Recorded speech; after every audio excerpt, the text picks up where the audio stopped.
for posterity. So, hello, welcome to this storytelling call.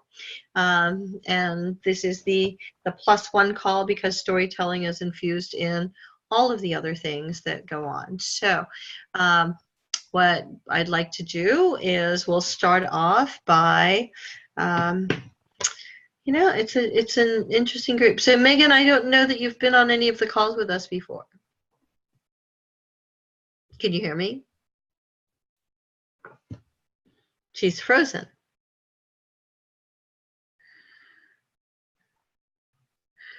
Okay. I haven't. Okay. Oh yeah, I can. Okay. Hear me?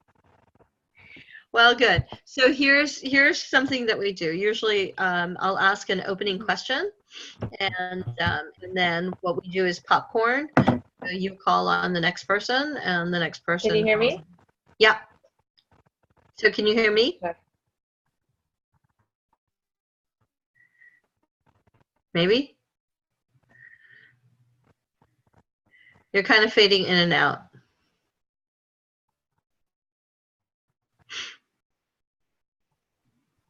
We'll wait till she. Sometimes it's better with the video off, unfortunately, then we can't see you, but the connection usually gets a little stronger. So we can try that. So I don't know, does anybody have a good popcorn question? Buttered or not? How much salt? Buttered. You do you. Oh, okay. So stories. I am really excited about 2 new movies that are coming out, so a form of storytelling. So I'm happy to share those with you, but is there a book or movie or something that's coming out or something that's coming up that you're excited about? So that's your rose or whatever. That would, oh, okay. So I'm going to call on Annika because she has props. So Annika, share with us. So tell us all who you are and share with us what you're excited about. Sure thing. So my name is Annika. I live in Toronto, Canada, and I'm currently in North Carolina. And I've been hearing so much about this book, Where the Crawdads Sing. And it is a murder mystery on the coast of North Carolina, which is where I currently am. Well, I'm in the mountains, but it's just a way of feeling at home while we're up in Toronto. So I'm excited to get started on this 370-page book. And I'm going to pop it over to Megan. What is a movie, book, story that you're excited about? The Alchemist by Paulo Coelho is actually a book that I'm getting ready to pass along to a 23-year-old staff person at Forward Cities that's leaving to pursue her dreams and go to law school. So I just think that's a great fable to connect people to their passion and just to kind of a light but also deep reminder of what's important in life if it resonates with you. So that particular fable series. So yep. And then I don't know because I did get disconnected. Jeff, I don't know if you had a chance to talk yet or not. I have not yet. So Okay. I'm a little embarrassed because I don't really go out to movies, so I don't really follow what's going on. I'll say The Alchemist is on my reading list. It has been for a while. I haven't gotten to it. I've been reading some just silly fiction to try to get my head out of workspace mode. So one of my favorite authors is Christopher Moore. Don't know if you guys know him, but right now I'm reading Coyote Blue, which is one of his first books written in the 90s. Good storyteller with some storytelling components written into it. And so, Cecilia. Great, thanks, Jeff. Yes, I like Chris Moore. So I am really excited about, there's a movie coming out based on a fellow Springsteen fan who wrote a book a number of years ago about his life growing up in England and being a Springsteen fan. There's a lot of components that talks about the racial discord that happened in England as he's growing up and how the music kind of helped him get through. So he published the book a couple of years ago. This woman director picked it up, and she's the director for Bend It Like, she's the director producer for Bend It Like Beckham. So talking about breaking those stereotypes.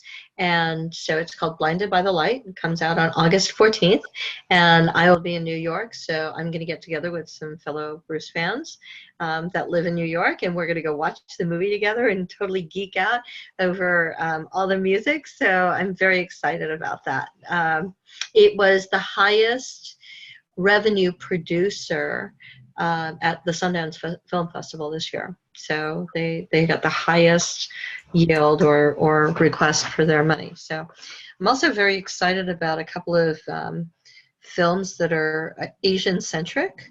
I wrote a blog post last year on Medium about the need for representative storytelling, and how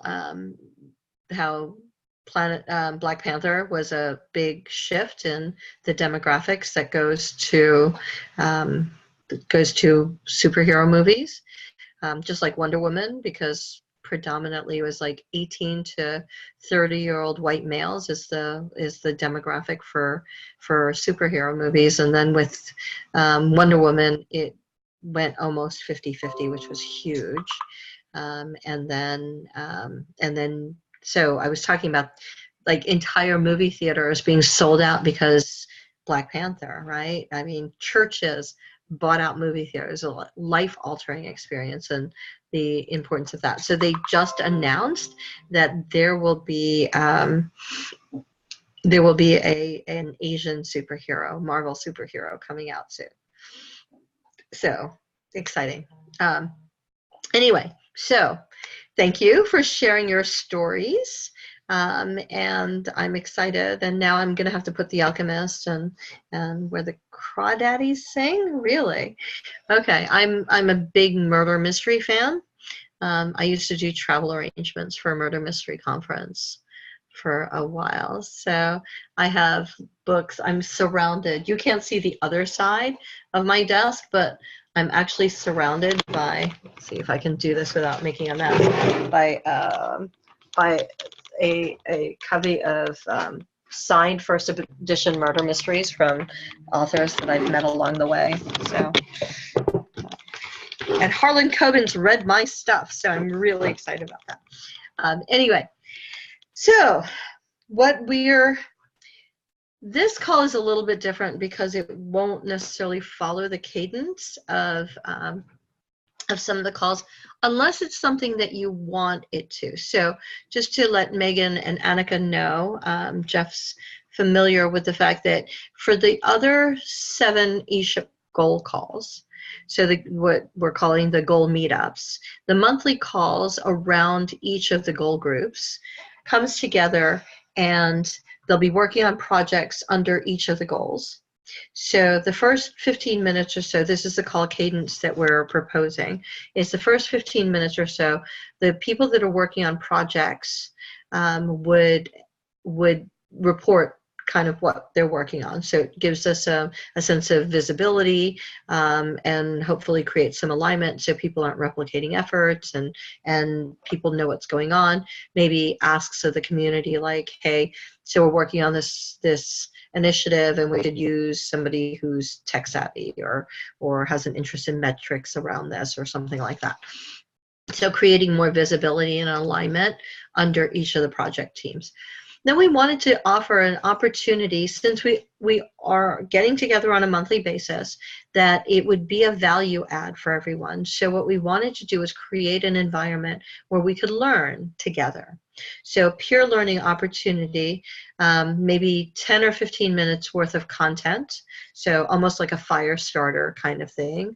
And delve a little deeper into subjects under the respective goals, and then have a discussion period after that. So that's your 15 minutes of updates, and then I would share things that are going on around the community as well as the foundation, and then we'll do some peer learning together, and then we'll have a discussion about those things. So So that's what we're proposing. There's a document in the email that I sent out for this reminder where you can put your thoughts in. We're going to get ready. In fact, I just got off the phone with Andy. So tomorrow there will be an email that goes out to all the people that came to the ESHIP Summit. So 450 ESHIP attendees.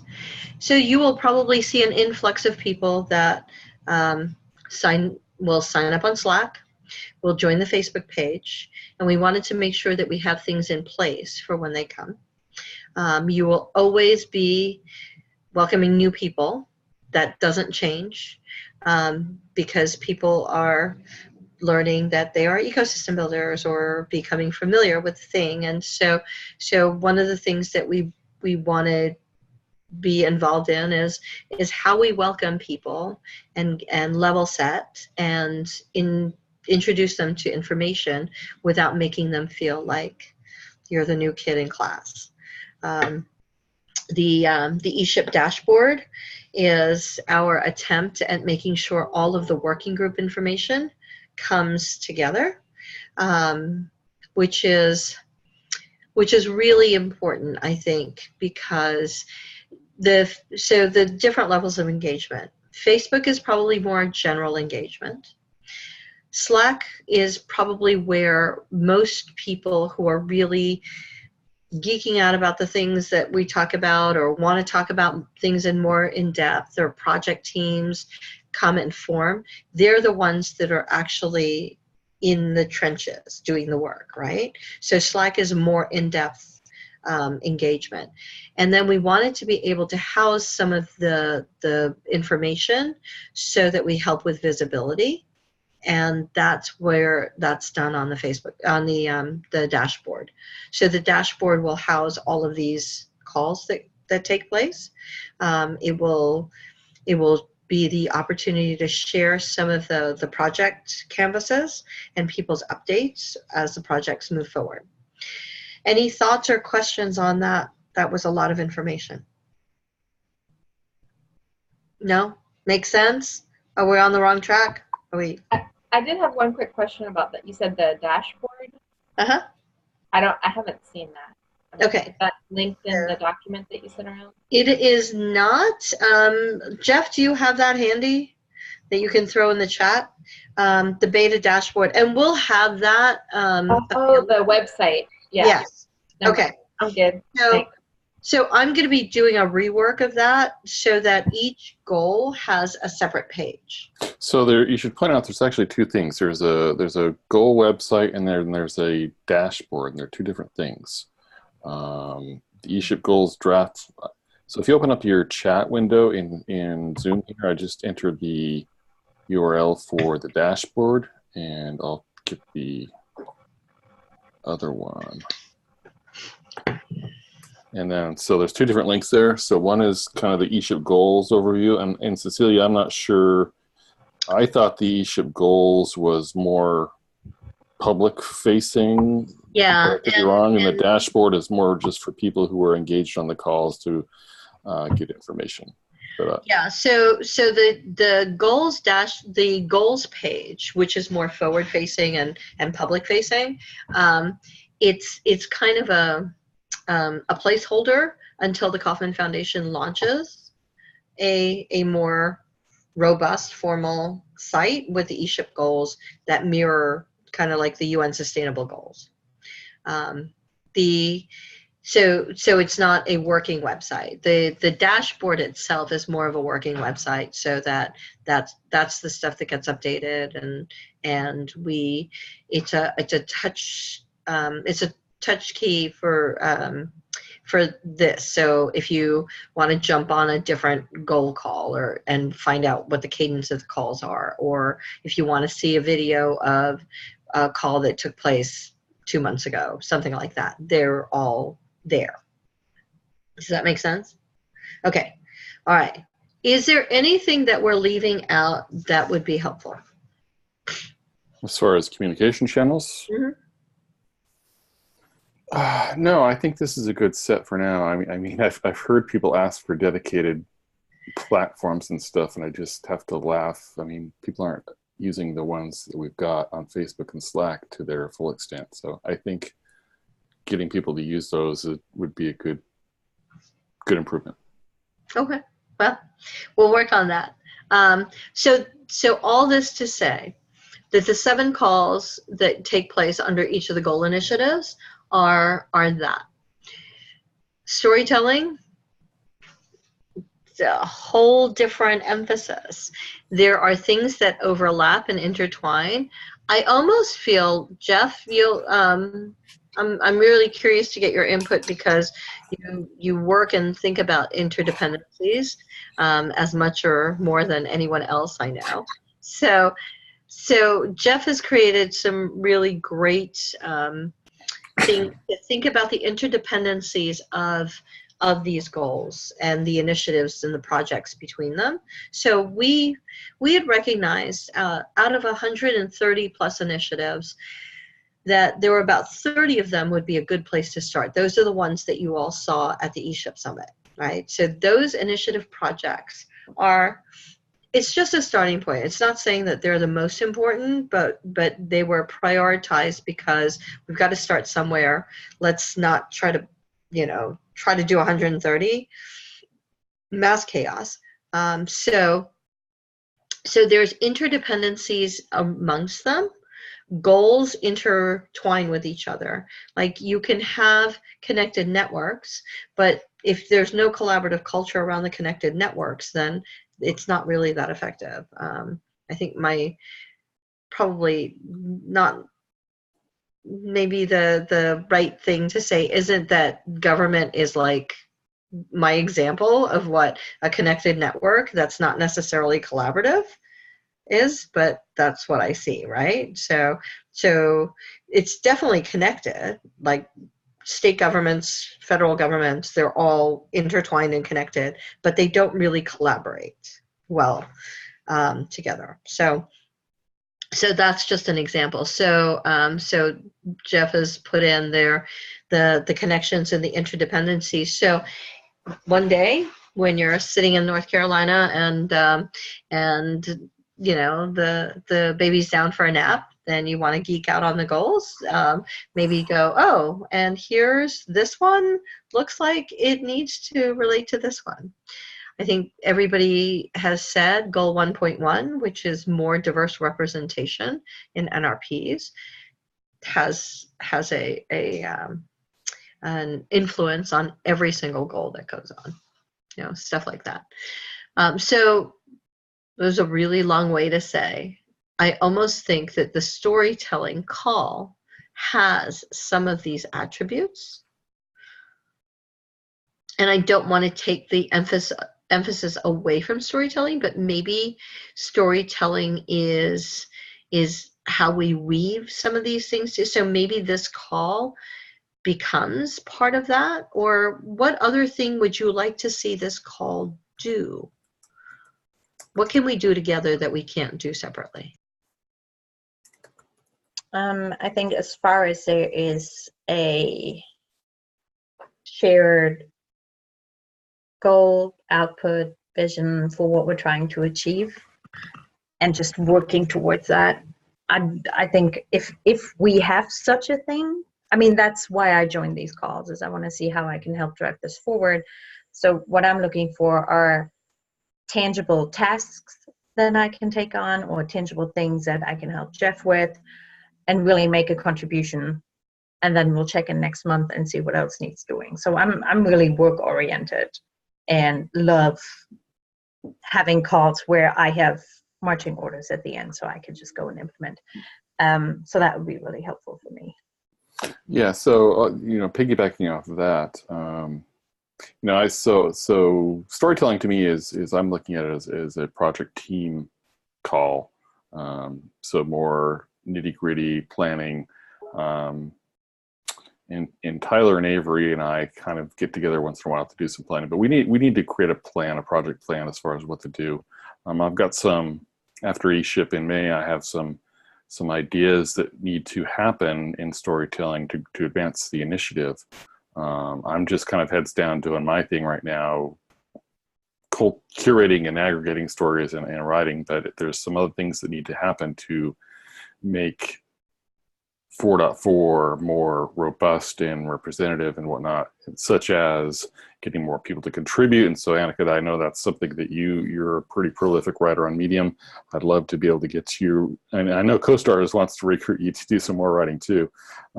So, sharing your voice, and when you post on Medium, I share it out as an external link.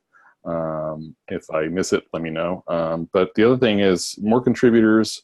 I'd like to get an advisory board together so that we make sure that we're representing all of ESHIP. So I think an advisory board representing somebody from each goal, to make sure we're telling the stories about inclusivity, about shared vision, about collaborative culture, about metrics, all the goals. I want to make sure we have people who are representing each goal and holding us a task to share everything. I mean, that dovetails with what you were just saying about the interdependencies, Cecilia. And the other thing that came up at ESHIP was kind of a rotating council or editorial board to review everything, making sure we have good representation, because right now it's just one white guy doing this, and that's not very inclusive or representative, is it? But I want to get more people involved as contributors, as editors, but just don't know how to do that. So I'm kind of stuck. Can I jump in there? You bet. I love what you're saying, and I was wondering if we could make it really easy on us. And then in terms of what Cecilia said of sort of the peer learning, could we invite someone from a goal to our call? So next month we'll talk about goal 1 and just sort of see what's happening, what are the stories, who are the people, who's on Medium, just sort of get an overview of what that is and see if we can dig up content around that. And then the month after, go to goal 2. I don't know, Cecilia, you probably have a better overview of whether we have people who are competent in speaking about the goal overall, or we pick people from a certain initiative.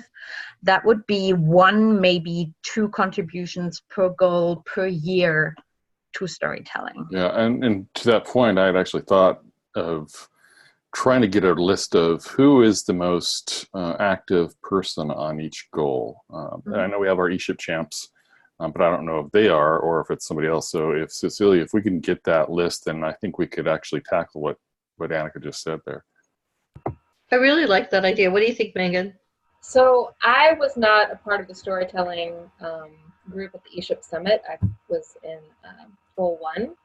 So I would love just like a 3-minute synopsis of where, if this has been collectively decided, if you all have this project that's like already going and rolling, and if that's been a group decision, or if that's just sort of a snapshot of where we're at, and if there's room, if there's like, if more people are coming in, is it going to be that they're just sort of getting on board with the direction that this is already headed in, or is there going to be opportunity and space for those minds to come together and idea generate and create projects to move forward with? I can give you my opinion. Do you want, Cecilia, you want to tackle it, or you want me to? All right, so going way back to last year, storytelling as an initiative emerged as one of as something that cut across all the goals. All those, were you at last year's ESHIP in 2018, Megan? No? Okay, so at last year, when the goals were introduced, there were these big boards and people could write on index cards and write ideas for initiatives that accomplish each goal. And last year, about this time, actually, I think Cecilia and a bunch of people were tasked with kind of collating all that. And storytelling or telling stories was a theme that came up multiple times in all the goals, basically. And so it emerged as kind of a thing that the community wanted. And so we kind of, end of last year on these calls, started doing a dedicated storytelling call. We wrote initiatives, what are those called, Cecilia? Project briefs. Basically a proposal to do something with storytelling. I'm by nature pretty impatient, and so all that took longer than I wanted it to, and so I created a website that started curating and aggregating stories. And initially, it was just on my own. I didn't even make it public at first. And then about February or March, I got a domain name and I published that. So basically, the idea was to have a clearinghouse or online hub of stories about ecosystem building. Stories, article information, and so I just started curating it, created that myself, and that's ecosystembuilderhub.com. And so it's basically been me, and so it's my fault if it's being steered by one person too much, and if it needs to go in another direction, other people are welcome to step up and take it that way. But I haven't seen anybody doing that, so I've just kind of done this as an MVP was the initial intent. And so far, it's just kind of stayed that way. Tyler and Avery and I have kind of, I don't know if you know Tyler LeCompte or Avery Kent, but the three of us have kind of championed storytelling, and we've actually formed a little LLC that's really doing nothing right now other than just me curating content. But that's basically the gist of it. There was the hackathon at ESHIP this year where that canvas was done, and basically I had to do this during most of that session, explain what the initiative is, but also got some good content or good input like the advisory board and editorial board to make it more inclusive and representative than just me. So I don't know, does that summarize it? That basically summarizes what happened as far as the ESHIP stuff is concerned. So I will share with you my little geeked out screen. So what I did, because now you're going to get to see a slice of how my mind works, which is a little scary in itself. So what I ended up doing was when 130 initiatives came proposed after the 2018 summit, I went to each initiative and I kind of gave it some kind of shape so that I could understand what was being proposed. So I created a little legend, and where it was like resources or tools, it had a certain shape. If it had to do with funding, it was a different shape. And the theme of the things that I saw often was storytelling. So then when I went to the whole storytelling thing, at the end, I collected this whole list of storytelling initiatives. Out of the 130, all of these were in some way, shape, or form some kind of storytelling initiative. Now it's not going to load. So and these all lived in the goals. This is how I showed Andy and Enoch how my mind was geeking out. And then Jeff took all of these ideas, and there is a document which we're very happy to share. And these are all the things around each of the initiatives that look similar to each other. So all of these proposed 130 initial goals lived in each of these initiatives, and that's where the idea of storytelling came in. Jeff and I had conversations about the fact that if we do it well, then we can definitely support. If we don't do it well, then people won't hear about the stories that go around. There's lots of entrepreneur stories. There aren't nearly as many ecosystem building stories. Annika, who is part of the communications team at Startup Champions and does all the stuff around her social ventures, she's an incredible storyteller, and so she finds these stories and gaps and messages that need to come out. You do things like that for Forward Cities. We just want to call them together so that when people are looking in a community, like let's say when Beth was going through this issue that she had in her ecosystem building environment, one of the best ways to support Beth was for Tyler and Jeff to write a story about what Beth's doing, because nothing advocates better than somebody from out of your community validating what you do. We have to support each other, and sometimes it's really hard to do that in your community. So that became a really useful tool.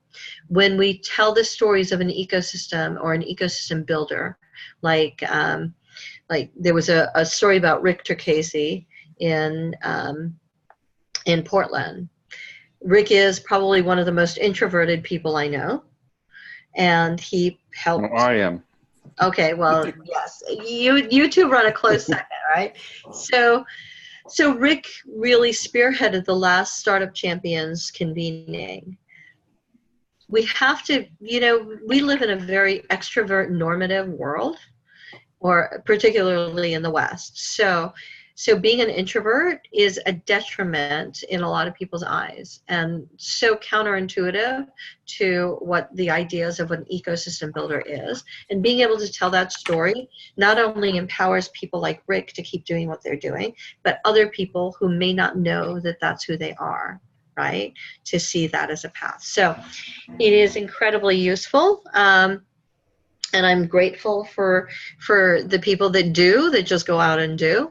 I think Annika's idea about maybe, so it becomes almost like a hybrid, that if you were wanting to know what was going on or the things that are happening around Goal 1, you could sign up to come to the storytelling call, and we all learn together, right? And then we can discuss what stories are not being told, or what things should be done, and then work together towards the next thing for the month. I think there is a call to action that takes place in that, but also there's a learning opportunity, even if you're not into storytelling, but you just are curious without having to, because I think diving into, and I'll use Goal 5 as an example, because when you get on that call and they're talking about metrics and they're just like, sometimes it's a little intimidating, and sometimes you just need a little soft intro, right? So maybe this would be a good call. Yes, Annika. Yes. So I am wondering if that email goes out tomorrow and we expect an influx of people, would now be a good time to sort of have at least a minimum set of, here's what we're trying to do, open that up for discussion, and then introduce the idea of maybe tapping on different goals over the coming months, and see if there will be people who are more interested in inclusion and other people who are more interested in metrics, and see if we sort of have, I don't know, something like subcommittees or focus groups that want to take on one goal, so we shift the workload throughout the year. I'm thinking a mix of giving everybody who joins the call for the first time a bit of an insight of what has happened so far and what we propose as the minimum set of goals or parameters, and then get input, to Megan's point, give people a chance to ask all the questions, see what else they can do, and then move forward with, here's how we envision the next 6 months or 12 months to go, and sort of bring that together. I assume there will be people on the call who will never join the call again, and people who join the call who want to get more involved. So I think. So are you proposing that specifically for the storytelling call or for calls in general? The storytelling call. That's the only group that I'm really familiar with. Okay.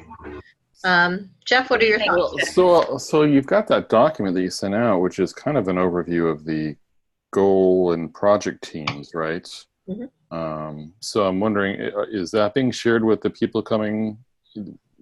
Are people going to be directed to that in that email that's going out tomorrow? Because I think that's a good starting point to give some context as far as what these goal calls and meetups are. So there will be on the post attendee email, and then next week there will be the email that goes out to everybody who's subscribing to the newsletter for Kauffman, that will mention a webinar. So the webinar that Andy and I will be hosting in a couple of weeks is an intro to how people can get involved. How people can get involved is, one of the ways that people can get involved is to join these goal meetups once a month, right? Each specific subject. The other way to get involved is to get involved in a project team. So those are two ways to get involved in the ESHIP community. If you want a lighter engagement, you've got the newsletter, the Facebook page. If you want deeper interactions, then you join the Slack channel. And so we'll list some of those things out, but specifically for the goal meetup calls, which is what this is, that we will share with them the proposed. Well, I mean, we proposed it to all of you who have been on the calls because we wanted your input on how the calls would be going. Like, this is our idea of what seems to make sense. Does that make sense to you? And a lot of that information was culled from conversations that we've had. What do you need these calls to be? You know, over the last 2 months since ESHIP, a month and a half since ESHIP, the conversation with everybody on the calls is, what do you need these calls to be and do to be of value to you? They wanted so the people that have chimed in have made documented on the proposal, which is in the email that I sent out to you today. So some of the feedback helped curate that document. I need some, I want to get something out of it. I want some peer learning. I want to have discussions with all the people like me who think about these subjects. I want an update on all the stuff that's going on. So we had talked about hosting like 2 calls per goal, and it just gets to be a lot. And you're asking very busy people to contribute an hour of their day or a week or whatever to be involved in these calls. We want to try to do that in as much of a concise manner and be productive as possible. The work that gets done around projects and project teams should take place around the respective project teams and such. The thing that we realized is that if somebody's working on one rendition of a project and somebody else is working on a different version of that initiative, like however you translate, then we want to make sure that there's enough visibility so that they're not colliding, or they can see, hey, maybe what we want to do is we want to combine our projects, or maybe we will go veer in a wholly different direction so that we can work in tandem. So what we realized is the work that myself and Christine do in support of the communities, while we are funded by the Kauffman Foundation to do this work, we actually work for all of you in the community. And the things that we can help are creating an environment where people can form relationships and work and be together, not even work or anything, but just kind of come together. So that's the goal meetups, the Slack channel, the Facebook page, those things that we're involved in. The other thing that we can do is help with visibility. People talk about the problem being the silo. Well, the silos aren't necessarily the problem so much in that they're where people laser focus and get stuff done, right? You need the focus. The problem is the communication between the silos. So permeating them and sharing information so that there's visibility, so that there is coordination where we don't crash into each other, but we can work together or work or align or make sure that we're working in tandem. Those are the things that we can do. We can help with some parts of alignment. The rest of that, the collaboration, the working together, all of that stuff, that really isn't something that we could or should do. If we did it in support of the Kauffman Foundation, it becomes the Kauffman Foundation's entrepreneurial ecosystem building efforts. Yeah. And that's not what it's supposed to be. Yeah. So. Jeff, we have a project brief, right? Several versions of it. Yeah, there's a long form and then there's a short canvas form, which honestly, I don't know where that short canvas form has gone to. I was looking for it, I couldn't find it. I have a copy of what came out of the ESHIP Summit. But let me share this with you, because the question that I think you asked, Annika, was how to introduce new people to the initiative to the initiative. And that was actually how Ecosystem Builder Hub started. Was I just put a link in the chat, was a landing page that was basically just a one-pager. I mean, this site was originally just this one page, basically describing a short description, what the problem is, what the initiative will do, why storytelling, goals and outcomes. So this is actually information that is on that canvas. And then down at the very bottom, if you're looking to contribute, you could submit links to stories or ideas for stories. It needs to be updated a little bit now, but that's kind of the intro. So that's one thing. That's one way to kind of give people an overview, is just to send them that link. And that page is in the main navigation of the website Storytelling Initiative. Okay. So that's a starting point. Cecilia, can we share that with everybody before the next call, just sort of as a level set, and then you can feel free to post it in Slack, post it on the Facebook page, all those things. One of the things that I'm waiting for Andy's input is that when I was brought on, there were no guidelines as far as the social media is concerned. Yeah. So it's just kind of been more about, what feels right and aligned. So we're putting together a little bit more framework around some of those things. Mm-hmm. I don't want to be anyone's mother. I have a son and I mother him enough. So we talk about not writing polarizing content or whatever on Facebook. It's a community, right? So community also has to support and basically police itself. Yeah. But as far as the Slack channel goes, I think those are the people that are really in the trenches, and those are the people that definitely would be the ones that are great resources for some of these stories. So absolutely, and you don't need my permission to share something. Well, so question, Cecilia, and maybe more to Megan. So we have the storytelling channel and the Slack channel. We have the Facebook group, both things you mentioned.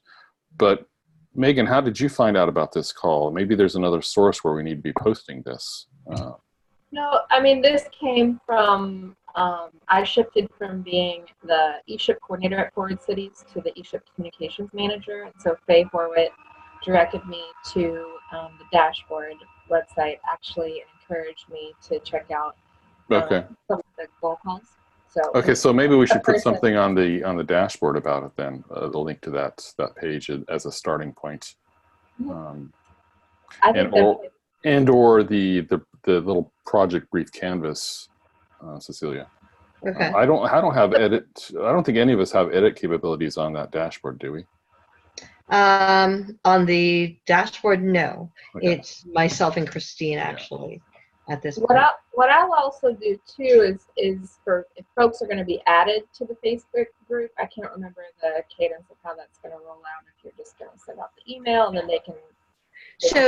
So the thing about the Facebook group that I want to share with people in the Facebook group, and I probably need to pin it also, is that you know how people invite you to a page? They invite you to like a page, and sometimes you like it and sometimes you don't. With a group setting, they kind of invite you to this group, and then when it's a closed page like ours, someone, me, needs to approve or not approve their joining.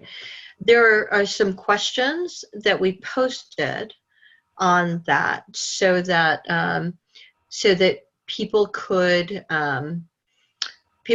make sure that this is the right fit for them. How would you like to, what value would the ESHIP community Facebook page bring to you? What are you working on that can help the community, things like that, so that there's an intentionality about being in the group.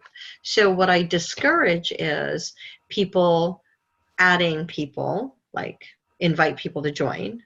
I would rather have people be introduced to the page. Hey, if you're an ecosystem builder and you would like to know more about the community or be around a community of people, you should join this page, and just kind of point them in that direction so that they know. Otherwise, I go back and I say, please answer the questions, and they're like, what questions?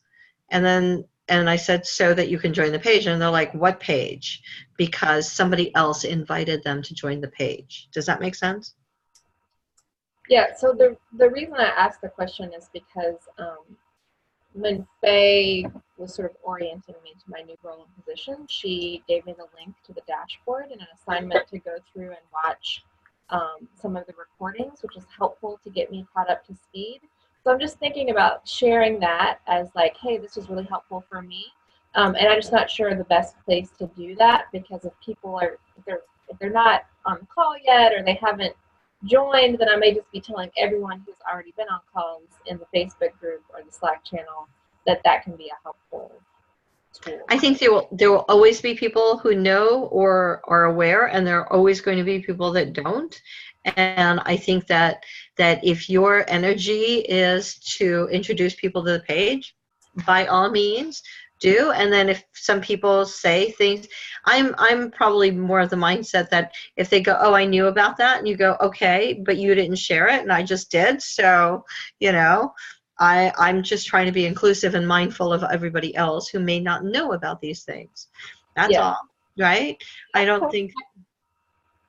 Thank you. I didn't mean to interrupt you. Sure. No, do follow your energy, and you'll be supported by the people that also understand why you felt, the need to do that. And those other people, the ones that want to go, oh, well, I knew about it all along, like it was the best kept secret, you go, so why didn't you share it? Because then it would have made me have a shorter learning curve, right? So the heck with that. Don't worry about what other people think. Okay, so I like your idea, Annika. I like that this. So what I'm going to do for all the calls is I'm creating a template. The template has what I'm figuring is 2 or 3 sections. One is a section on the people who would like to co-host or lead this call, right? I'm just here to turn on the recording and make sure that the recording gets uploaded to the dashboard. Like, you don't need me to lead the calls. There was a lot of things that we needed to do as we got ready for the summit that needed a little bit more direction, but really we're just delivering now, right? And that's more about you than it is about me. So I'm here to schedule the calls and turn the recording on, and I can set it to turn on. And what it does need is it needs a couple of co-hosts. You want to have more than one because somebody gets sick or somebody's traveling. You want to have more than one. So there will be a section where it says, I think we're talking about maybe a 6-month engagement. Yeah. Because the whole I'm taking this month and I'm not taking that month, that gets really wonky. Yeah. So a 6-month engagement of I will sign up to lead the calls or help support these calls for the next 6 months. There would be subject matter that you'd like to cover or propose, like, hey, I want to learn more about the best way to write headlines so that people will read your stuff, or whatever. And that kind of gets in the weeds, but I really like what you were proposing about doing one on each goal. So that will cover the next 7 months. Yeah. If that's what, and so the template that I will create is like subjects that need to be covered or would like to be covered. Here are the months, list your month and list what the topics will be. Fill it in. I'll create a commentable thing so that you can all work together, or editable. And I think that's it. So. Great. Jeff, would you be comfortable carrying that torch for the 6 months as you have been, and sort of? Yeah, so I've kind of assumed that I'm the lead storytelling call guy, and I think Avery and Tyler are kind of the backups on that. Okay. Okay, good. And if you want to get involved, Annika, that's absolutely fine too. There's not, like you all work it out. It doesn't, whoever feels drawn to doing it, that would be great. Yeah. Jeff, is there anything else on a template that would make sense? It's just. I think for introducing and for onboarding, basically, the stuff that was on that Canvas template is really a good overview, or that landing page that I sent. I think the Canvas is probably a little more current and up to date because we just updated that in May, I think. Maybe a resource section, Cecilia, in the template is here are the key documents, be it the project brief, the Canvas, if there is a website already like the Ecosystem Builder Hub. Yeah, and I've thought about putting some of the stuff on there on EB Hub as well. The problem is it's still not really well known or widely known. So I wonder if Kaufman has a resource, if you're going to have some hubs of resources for all the goal calls and stuff, it might be better there, whether that's the dashboard or what, I don't know. Yeah. Yeah. So I think what this template thing becomes is it becomes the living document for the calls, right? So because up until now, I've tried to do these TLDRs for each of the videos, and I'm going to tell you it's really hard to synthesize that. But from this point going forward, it's like, so if you wanted more information on goal 1, and it happens to be the goal, it happens to be the subject of the storytelling call. If I was going to go onto a page on the dashboard that says storytelling, that I could click on the document, tell me what's taken place, right? That, and some of the discussions and the resources that came out of it. So it becomes a living document. And then 2 years from now, somebody stumbles onto this thing and says, hey, what was that inclusive field thing about? Then they can go back and they can match up the month with the video. They can find out some of the resources that came out of it. So, okay. Cool. All right, resources, the people who are overseeing, so the goal meetup commitment, and then all the project canvases actually will probably live on that page as well. But that's on a bigger page and not just this piece that talks about the meetup calls. Yeah. When you share the resources, if there's just a way to do like a one-line introduction that might give them a pointer as to what they're going to find or what that can be helpful for. So that's more to my point about, should I post this in Slack or Facebook? Is like, if all the people have already been a part of it, have seen it, it's not really going to track. But if we give, hey, you can look at the goal calls recordings to get ready for this next goal call if you have the time. Like, this is a great place, a resource to check out, video recordings of past meetings. That's let me put the ready. So let me put the page up, and I'll put it in each Slack channel for each respective group, and then all of you can geek out and tweak it however you want. Jeff, what document did you? I just pasted in. I found the Storytelling Clearinghouse brief Canvas template thing, the most recent one that I have in my Google Drive. I need access for that. Oh shoot! I'm sorry, I forgot to share. Let's see. Let's do advanced, and we'll say edit. Let's say shoot. Change anyone with a web link. Okay, I think I just updated that. Okay, so and there it is. Okay, so that was the project canvas. No, that was the brief, and then we have another one. That's called the project canvas. It's Is there something more recent than this format? The one at ESHIP. Oh, the ones on that Thursday. Yes, the Thursday. Okay. See, I was totally confused by that. It's like, okay, so those are the ones that I will be posting. Okay, because that's going to be totally different from this. So why don't and we can update it as needed. Okay, so one of the things that I want to do in closing is something that Norris introduced into a conversation, and he called it his unreasonable asks, or I like the framework of thinking about if you've ever been to a 1 million cups convening, at the end of 1 million cups, the question at the end is, what can the 1 million cups community do for you? So in honor of that, my question to put out there as we close is there something that you need, want, desire, that would help you personally, professionally, that and it may be like a pie in the sky kind of thing, or it could be just something immediate. So what can the ESHIP community do for you? I'm going to start with Megan. Yeah, so my personal passion project is will ultimately be a fellowship program for change makers called Dreams Followed. Look at Annika. Yeah, and so I have been in the process of just creating a pilot version that's like a 6-month program that I'm going to award to 4 to 8 change makers, and they'll each get $1,000 in seed funding. And then the big dream is for this to be like a 3 to 5 year cohort program that includes transformational leadership development, a whole bunch of different things.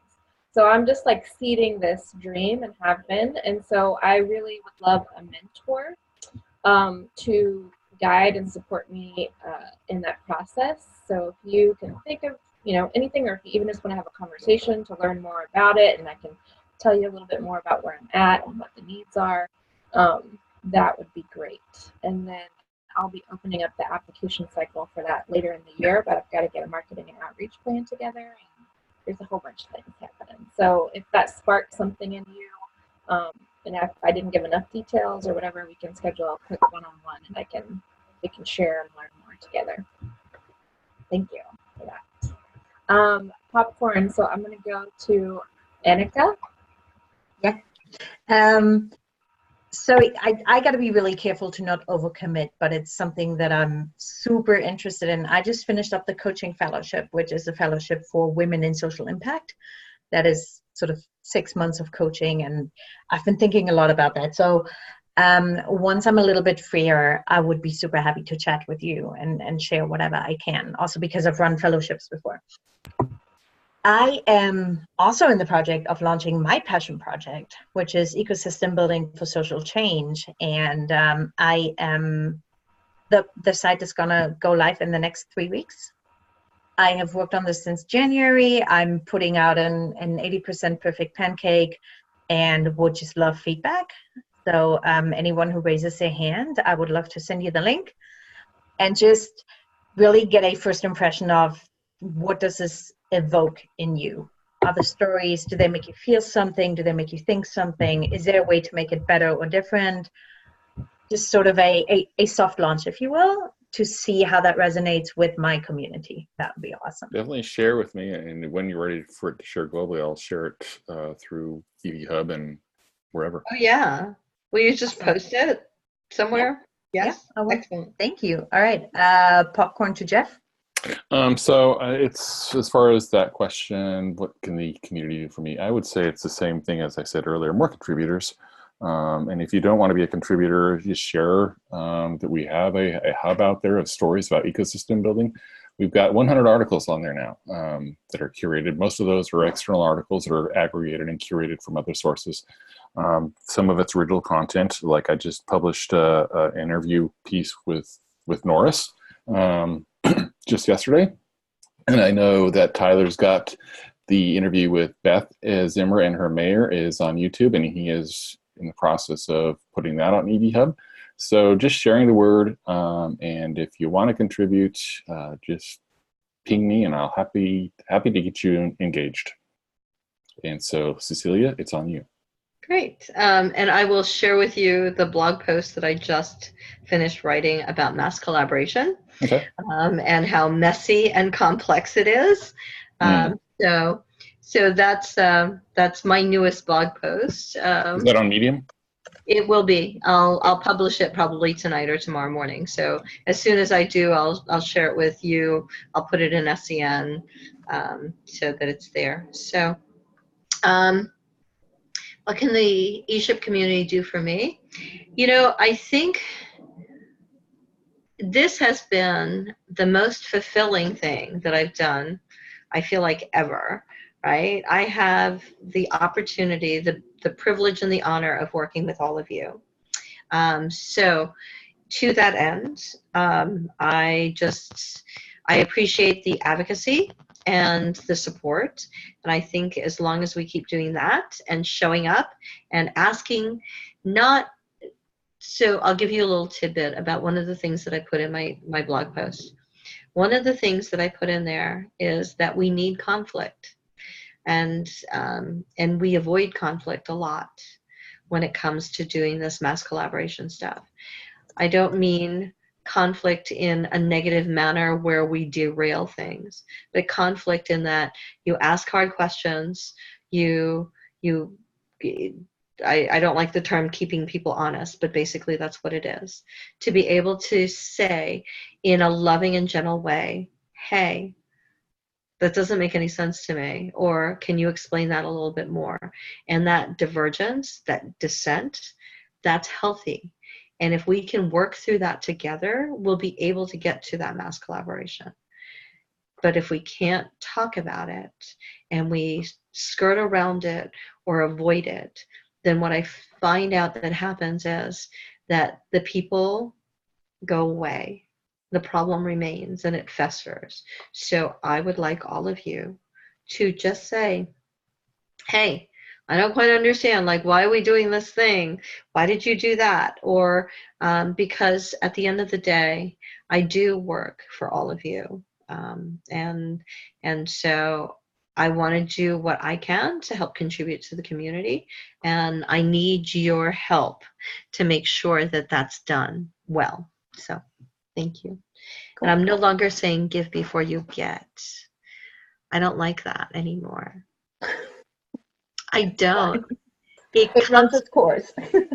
I feel like it comes from such a place of privilege. Like you should give and give and give, and I'm. There's only so much you can do. And some demographics you never can because you don't have anything to give. I like that if we come with a sharing mindset, that sometimes you take more, sometimes you give more, and it's okay. But the whole give first or give before you get thing, yeah, it's really easy to do that when you have more to give. And some people don't have it. So there you go, Bradfeld. I'm coming for you. No. Have a great week. Thank you so much. And Thanks, everybody. Thank you all. see you soon. All right, Bye. ciao. Bye.